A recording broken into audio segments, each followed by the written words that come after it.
Nilaza moa ny commune urbaine d'Antananarivo ny hoe tokony amboariny jirama ny lalana avy noloahany izy ireo. Nilaza moa ramatoa ben'ny tanàna Antananarivo renivohitra ary lala Ramanantsoa fa tokony amboariny jirama ireo lalana izay avy nolavahany tamin'ny fanarenana ireny Tio Simba ireny.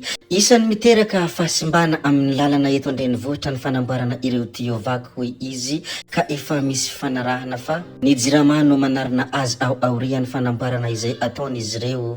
Mbola zavantranga tao Antananarivo renivohitra hatrany moa dia tranombarotra ny kasa hivakotra entana landidaty kanakatona sarina tao amin'ny trano fitehirizana entana iray teny Tanjombato ny siramamy 20 gony, savony 325 baoritra ary barika nisy 370 litatra misy ranon-tsavony fanasana loha izay efa samy lany fetrandro avokoa. Nogiazana ireo entana ary nanomboka ny famotorana hahafantarana ny fomba nahatongavany sy ny antotan-taratasy mifandraika amin'izany raha ny voalazany loharanom-baovao mikasika an'izay. Marobe ny fitarainana mikasika entana landidaty eny Antsena ka nanome toromarika ny filoha Randrianirina Mikael ny selila anticorruption hijery ifotony izany raha ny fampitam-baovao mikasika an'ity tranga izay nisy teny Tanjombato ity. Ny mikasika ny toaka fisotro na hoe toaka gasy kosa dia nankatoavana HCC ny fivarotana toaka gasy nahazo fankatoavana avy amin'ny fitsarana avy momba ny lalam-panorenana ny volavolan-dalàna mahakasika ny fivarotana sy ny famokarana ny toaka gasy rehefa avy nolanian'ny anteriniera Roatonta. Anisan'ny zavatra tsara ho fantatra mikasika ny toaka gasy moa dia antonany maro no nihodina teo anivon'ny parlemantera Roatonta ny mahakasika ny volavolan-dalàna mikasika ny toaka gasy ity ka indro nankatoavana HCC ny fivarotana izany.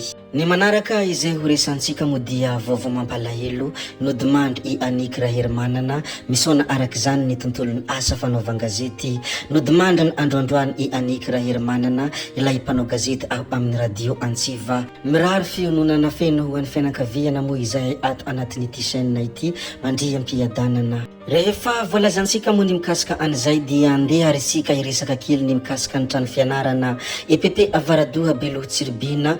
Efitrano fianarana roa no simba noho ny tafio-drivotra maheriny andro alina. Efitrano fianarana roa mahazaka mpianatra maro ao amin'ny EPP Avaradoha commune sy district Beloha Tsiribina no simba vokatry ny fandalovan'ny tafio-drivotra mahery ny aliny talata fa 17 janoary lasa teo.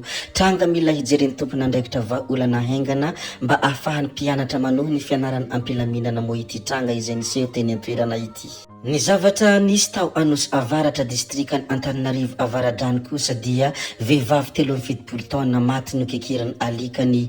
Vehivavy iray tokony ho 70 taona no maty no kekeriny alikany tao an-tranony teny amin'ny fokontany lazaina ao anatin'ny commune Anosy Avaratra district Antananarivo Avaradrano.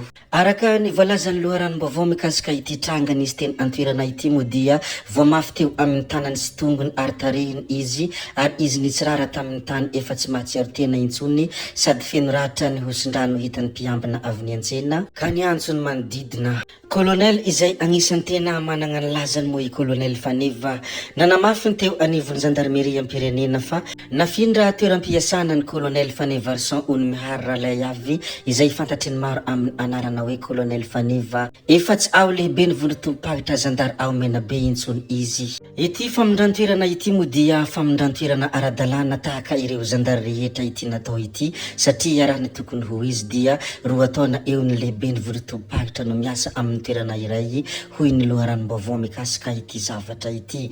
Raha ny fantatra dia nakarina ao Antananarivo renivohitra ity Colonel ity miandry ny fandaminana sy ny toerana hametrahana azy indray. Zay ihany koa no namarana ny video antsika ry tompoko vavy sy tompoko lahy koa dia mankasitraka anareo na vitany haino hatramin'ny farany ary mbola manentana anareo foana ny mbola hanaraka ny video manaraka izay alatsaka iato misesisesy zay fa tsy halavana ny resaka hametra beloma izahay veloma vetivety amin'ny manaraka indray no manao ny misimisy veloma ary tompoko lahy veloma tompoko vavy.